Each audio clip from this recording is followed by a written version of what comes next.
Oi, gente, tudo bem? Eu tô aqui dentro de um carro. Eu tô aqui dentro do carro e tá tremendo. Eu queria pedir desculpa pelo aquele vídeo que eu fiz ontem, com muitas interrupções, e que eu botei uma parte do vídeo no final. E ficou muito ruim. Esse aqui também tá ruim porque tá balançando demais. Mas hoje vai ter vídeo novo. Hoje vai ter vídeo novo. Lá atrás. Não, vem cá, mas tem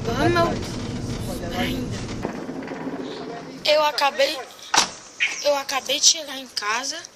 Tá muito ruim porque o sol tá pra cá, agora melhorou. E eu vou gravar vídeo novo, né?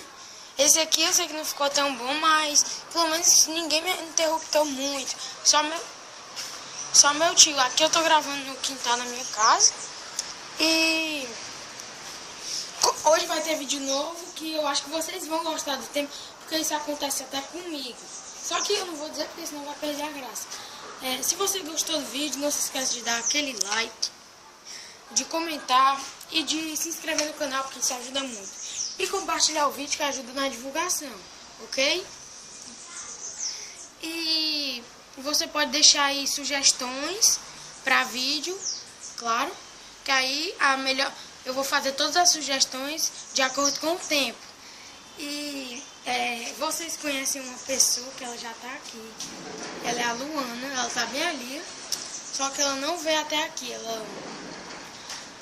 Ela tá ali, ela não veio até aqui gravar comigo hoje. Ela já apareceu. Tá aqui. Diga oi pro pessoal. Oi, gente, eu vou andar de bicicleta, vocês vão filmar. Pede pra dar um like, pede pra dar um like. Sim, gente, olha eu de bicicleta. Ela tá aprendendo aqui a andar de bicicleta e Por favor, gente. hoje eu vou gravar. Luana, eu vou gravar um vídeo. Eu vou gravar um vídeo com ela agora. Eu vou gravar um vídeo com ela agora, se der tempo, e vou postar. Mas é só assim um vlog mesmo. O que acontecer. Pois então, obrigado. Como eu já disse, dá um like, se inscreve, compartilha. Então, tchau!